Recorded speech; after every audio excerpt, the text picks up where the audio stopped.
सर्वं गतिभूतश्च यथा मेधां दर्शना। मेधा बुद्धि के द्वारा भागवत जी को, भगवान को और गुरु जी को समझा जाता है। जो बुद्धि भोग बुद्धि है, उस बुद्धि से न सत्संग समझ में आता है, न गुरुदेव समझ में आते हैं, न भगवान समझ में आते हैं। इसीलिए हमारे ऋषि कहते हैं मेधाम च दर्शनम यथा। कमाने खाने की जो बुद्धि है, उससे भगवान, सत्संग और गुरुदेव ये समझ में नहीं आएंगे कभी भी। और जो कमाने खाने की बुद्धि है, अगर उस बुद्धि से हम इन्हें समझने के लिए गए तो फिर इनमें हमसे भी कम योग्यता नजर आएगी। हम महान दिखेंगे, गुरुजी सामान्य दिखेंगे, भगवान सामान्य दिखेंगे, और सत्संग जो है वो सामान्य दिखेगा। अरे क्या सुना रहे हैं, इससे ज्यादा तो हमें आता है। भोग बुद्धि से आदमी सिर्फ अपने जीवन में भोग इकट्ठे कर सकता है। संयोग, प्रयोग, योग, ये सब तो मेधा बुद्धि से, चतुर बुद्धि से ही किए जाते हैं। तो ये भोग बुद्धि भी कभी कभी चतुर काम करती है, पर जब मेधा प्रकट होगी, मेधा बुद्धि आपके अंदर, जब मेधावी आएंगे, मेधावी कर्म होंगे, मेधावी कीर्ति होंगी, आपका चरित्र जब मेधावी होगा तो आपको सत्संग बड़ा प्यारा लगेगा, गुरु देवता बड़े प्यारे लगेंगे, भगवान बड़े प्यारे लगेंगे। वैसे भगवान को मैंने कल कहा था, चोर, उचक्के, छलिया, कपटी सब मानते हैं, और वो भी भगवान से प्रार्थना पूजा पाठ में वही करते हैं कि परमात्मा हमें भी सफल करो छल कपट में, षड्यंत्र में। पर भगवान उनके भोग को पूरा करता है, पर उन्हें पाप में डालने के लिए उनकी मदद भी भगवान करता है थोड़े समय, क्योंकि उनके पाप बढ़ेंगे तब गड़ा फूटेगा। ये भगवान ही उनसे करवाता है। ऐसा लगता है उनको कि भगवान हमारी सुन रहा है, भगवान ही हमारी मदद कर रहा है, पर भगवान मदद तो सबकी करते हैं, क्योंकि उन्हें सबका हिसाब रखना पड़ता है। अब वो पापी की मदद ना करें तो पापी के कर्मों का हिसाब कैसे रखेंगे?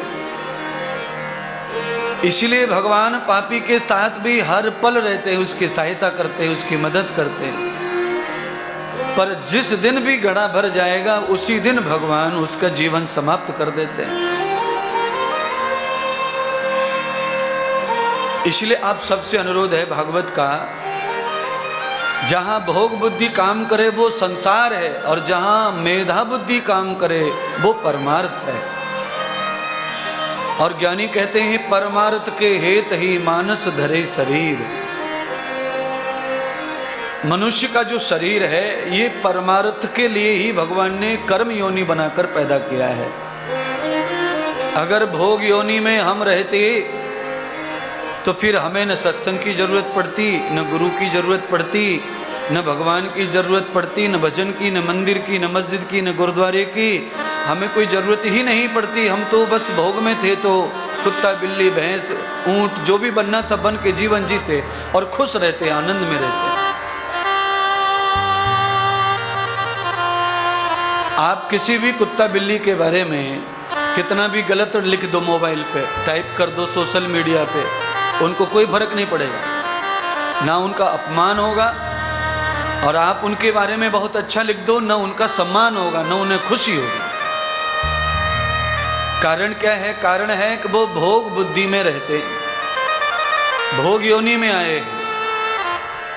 पर जब मेधा बुद्धि मानस मनुष्य के साथ ऐसा व्यवहार होता है तो उसको आनंद भी मिलता है और कष्ट भी मिलता है, और वो दोनों का अनुभव करता है।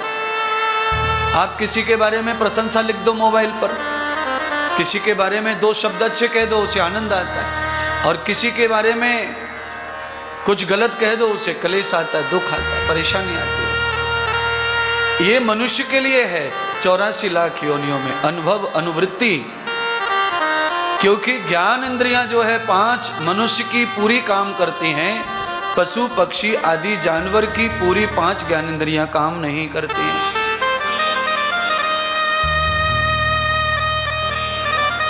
गतम मनस्रुति नाम, पशु पक्षियों का जो मन होता है वो बहुत सुषुप्त अवस्था में रहता है। मन पशुओं को भी होता है, पक्षियों को भी होता है, पर उसकी अवस्था जो है वो बहुत ही सुषुप्त है। चेतन अवस्था का जो मन है वो मनुष्य के पास होता है।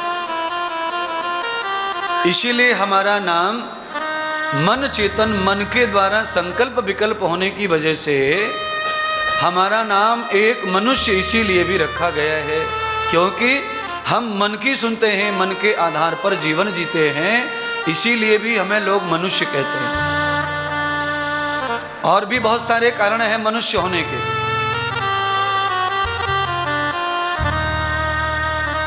पर भागवत आदि जितने भी सत्संग हैं, कथाएं हैं, पुराण हैं या यज्ञ हैं, अनुष्ठान हैं, ये सारे के सारे उनके लिए हैं जो मनुष्य हैं। क्योंकि किसी राक्षस को, किसी धूर्त को सत्संग प्यारा नहीं लगता, संत संगति प्यारी नहीं लगती है। वो तो साधु के पास जाएगा, सत्संग में जाएगा, वहां पर भी अपने मन के भोग ढूंढेगा, कोई चप्पल ढूंढेगा, कोई चोरी ढूंढेगा, कोई छल ढूंढेगा। वो साधु संत गुरु सत्संग को भी दुरुपयोग करके अलग प्रकार से भोगना चाहता है। वहां से वो कोई ज्ञान या परमार्थ या पाप कम हो जाए ऐसा नहीं सोचता है। तो मनुष्य होके भी बहुत सारे लोग ऐसे हैं जो पशुता का जीवन जीते हैं, जानवर का जीवन जीते हैं।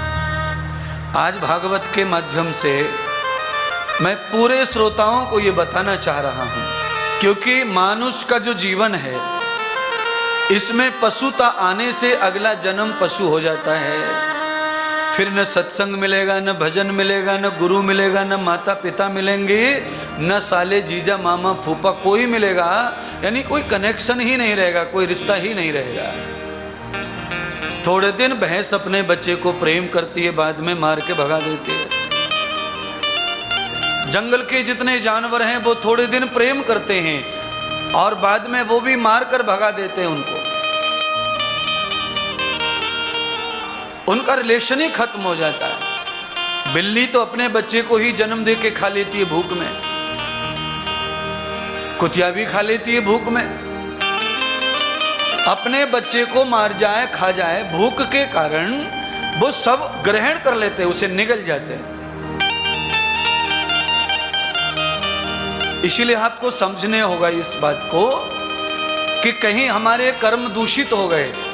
हम सत्संग में आते हैं सत्य और सज्जन संग पाने के लिए, यहाँ आकर चोरी करें, ठगी करें तो हमारा अगला जन्म कुत्ते बिल्ली में हो जाएगा।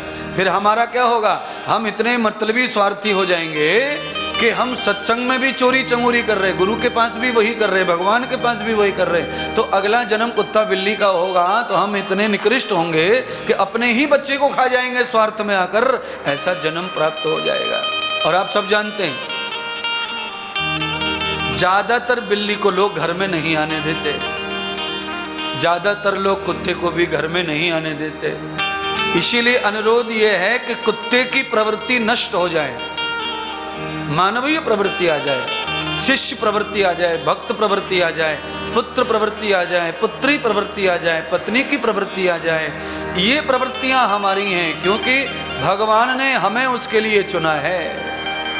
84 लाख योनियों में भगवान ने हमें इसके लिए चुना है। जाओ मेरा भजन करो, मेरा यतन करो, जपन करो, क्योंकि तुम्हें मैंने उस मलमूत्र के नरक से बाहर निकाला है। तुम तो माँ के गर्भ में उल्टे लटके थे पर मैंने सीधा कर दिया। जाओ अब सीधे काम करके तर जाओ, मुक्त हो जाओ, जन्म मरण के बंधन से आज़ाद हो जाओ। ऐसा भगवान कहकर हमें जन्म देते हैं, पर हम जन्म पाते हैं और कृपा से उनके गुरु भी मिल जाते हैं, सत्संग भी मिल जाता है, पर हमारी बुद्धि में ऐसा स्वार्थ और कुछ पाप हैं जो हमें सत्संगी नहीं बनने देते, गुरु का शिष्य पक्का नहीं बनने देते, और बीच में ही छोटे छोटे स्वार्थों में पड़ करके हम पापी हो जाते हैं, धूर्त हो जाते हैं, और फिर हम अपने कुत्ता बनने की तैयारी कर लेते हैं। अगला जन्म खराब कर लेते हैं, रिश्ते खराब कर लेते हैं, जीवन बिगाड़ लेते हैं। आप सबके लिए है, मानस का चोला पुनः पुनः प्राप्त नहीं होता है। भगवान ने हमें सृष्टि पर भेजा है तो भगवान को एक एक कर्म का हिसाब भी देना पड़ेगा। 10, 20, 5 साल आप मजे लूट सकते हैं छल कपट के धन दौलत से, पर आपको एक एक कर्म का हिसाब भगवान को देना पड़ता है। आप सब लोग जानते हैं, कोई भी अज्ञान नहीं है, जो गलत काम करता है वह भी ये जानता है, पर उसकी बुद्धि पर स्वार्थ का पर्दा पड़ जाता है।